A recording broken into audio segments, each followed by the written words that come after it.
Hello everyone, this is Mr. Laubach. In this video, we are going to do a brief overview of Period 8. Now, Period 8 in the APUSH curriculum goes from 1945, the end of World War II, to 1980, which is marked by the election of Ronald Reagan. Now, this video is going to be a brief overview, and I am going to skim over Period 8. So as you watch this and look at the slides, you will see bolded terms or vocab terms or key terms that I will not go into much detail on, but you should certainly learn about each one of those terms more on your own. So in this video, we will go over post-World War II America, the Cold War and post-war world, President Eisenhower's diplomacy, President Kennedy's New Frontier, President Johnson's Great Society, President Johnson, also known as LBJ, and the Vietnam conflict, President Nixon and détente and his challenges during his presidency, President Carter's foreign policy, the Civil Rights Movement and Black America, and the Southern resistance to the Civil Rights Movement. At the end of this video lecture, I will go over some big themes and takeaways from Period 8. So first, a very brief overview.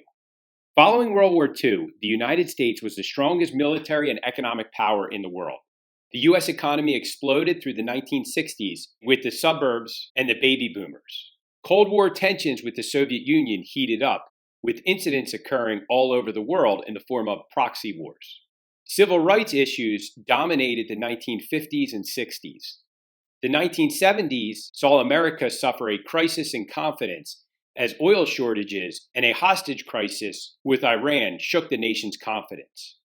Ronald Reagan became the president in 1980, representing a monumental change in Cold War diplomacy. So let's begin. Post-war America. Levittown suburbs sprouted all across the United States, especially in the blossoming Sun Belt, meaning the southern tier of the United States, leading to the baby boom. Returning vets settled down for a simple life, capitalizing on the GI Bill to help finance college tuition and low-interest loans. Keeping up with the Joneses kept the department stores in business, and televisions brought news and sitcoms into living rooms. For many, it appeared that the good life had arrived. Post-World War II America is often seen as the growth of the suburbs. The Cold War and the post-war world. So first, what was the Cold War? The Cold War was an ongoing political rivalry between the United States and the Soviet Union and their respective allies that developed after World War II. Think communism versus democracy and capitalism. This hostility between the two superpowers was first given its name by George Orwell in an article published in 1945. So the good life was shrouded by perpetual fear of nuclear war. Tensions with the Soviet Union ran high as the Iron Curtain descended upon Eastern Europe. The Truman Plan, the Eisenhower Doctrine, and NATO attempted to contain communism prior to 1960.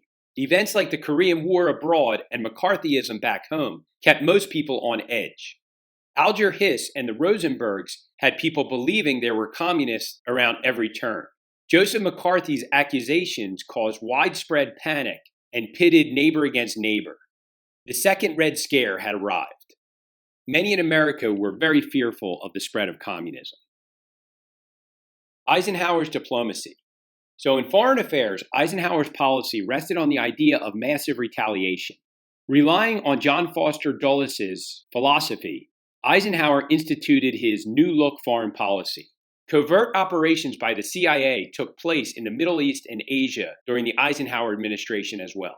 However, the launching of Sputnik by the Soviets challenged America's academic superiority, and the U-2 spy plane event left many Americans second-guessing Eisenhower's diplomacy policies.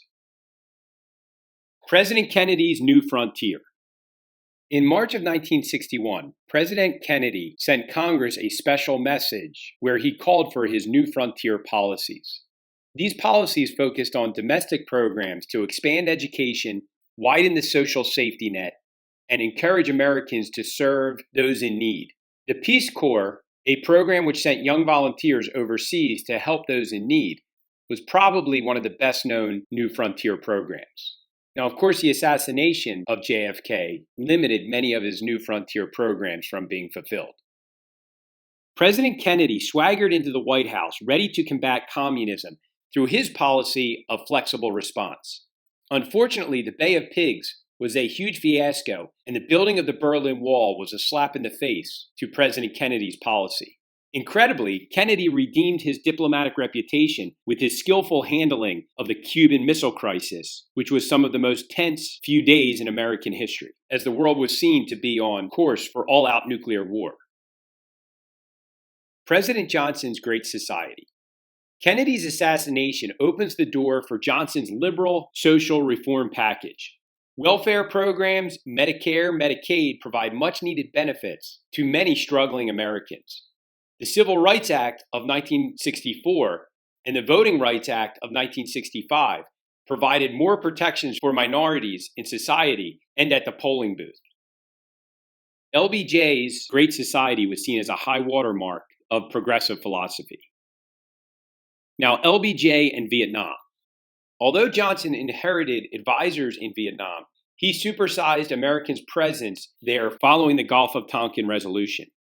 Johnson escalated the war, and misinformation created a credibility gap between the government and the American public. This dampened communication between LBJ and the American people. The Tet Offensive shakes America's confidence in the war, and anti-war demonstrations call for bringing the troops home. Needless to say, the Vietnam War was very controversial and would eventually lead LBJ to not seeking another term of presidency. Nixon became president, and this was seen as a victory for conservatives. Between the late 1960s and the late 1970s, there was a thawing of the ongoing Cold War between the United States and the Soviet Union. This détente period took several forms, including increased discussions on arms control between the United States and the Soviet Union. Nixon immediately began the process of Vietnamization to turn the conflict in Vietnam over to the South Vietnamese. Nixon and Henry Kissinger negotiated through ping-pong diplomacy effectively and opened talks with Mao Zedong in China. And Nixon took the unprecedented step of actually visiting China. However, Nixon's credibility became quite injured with the American people. News of the My Lai massacre, the Kent State shootings, and the Pentagon Papers served to overshadow Nixon's otherwise pretty positive foreign diplomacy. And ultimately, the Watergate scandal sealed Nixon's fate as he ended up resigning the presidency. Gerald Ford took over after Nixon and served one term and dealt with many important domestic problems, including inflation. President Carter's foreign policy. Carter may have excelled in human rights diplomacy and negotiating the Camp David Accords, but he is most remembered for his failure to return the hostages from Iran. In addition, the Soviet invasion of Afghanistan smothered any positive achievements that Carter may have had.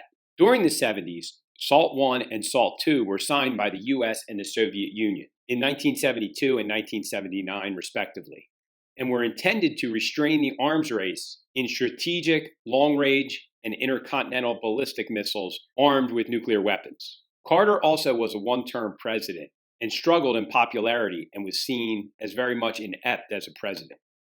This would lead to a conservative revolution and the election of Ronald Reagan, which would mark the end of Period 8, APUSH.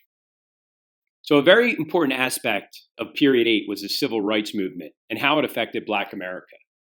Following World War II, Jackie Robinson broke the color barrier in baseball, while young Black children still went to segregated schools in much of America. Supreme Court Chief Justice Warren issued the verdict in Brown v. the Board of Education in 1954, requiring schools to desegregate with deliberate speed. However, as a result, schools take their time, and Little Rock, Arkansas becomes a showdown as 9 Black students are escorted by federal troops sent by Eisenhower to their classes, becoming symbolic of the Southern resistance to desegregation. Now, there are many parts and important events within the civil rights movement, and we will certainly discuss them more in class and in other videos. Southern resistance to the civil rights movement. The Southern Manifesto encouraged the blocking of integration at the local level in the South. The Little Rock Nine would be a good example of this. So now let's take a look at some of the major themes or takeaways of Period 8. The United States will take a front seat position in global leadership in creating a stable world following World War II. Efforts to expand the government will result in far-reaching societal and political changes following World War II. Post-war societal and economic changes will lead to 2 decades of prosperity in the U.S. during the 1950s and the 1960s. Civil rights reform is demanded following World War II and was a dominant part of the post-war U.S.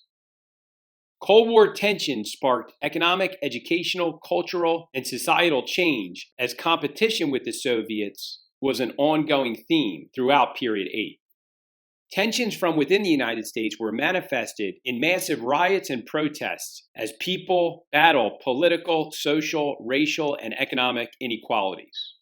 And finally, trust in the government is compromised by misleading politicians and scandals like the Watergate scandal, leading to a crisis in confidence of our political leaders. This especially became prominent in the 1970s.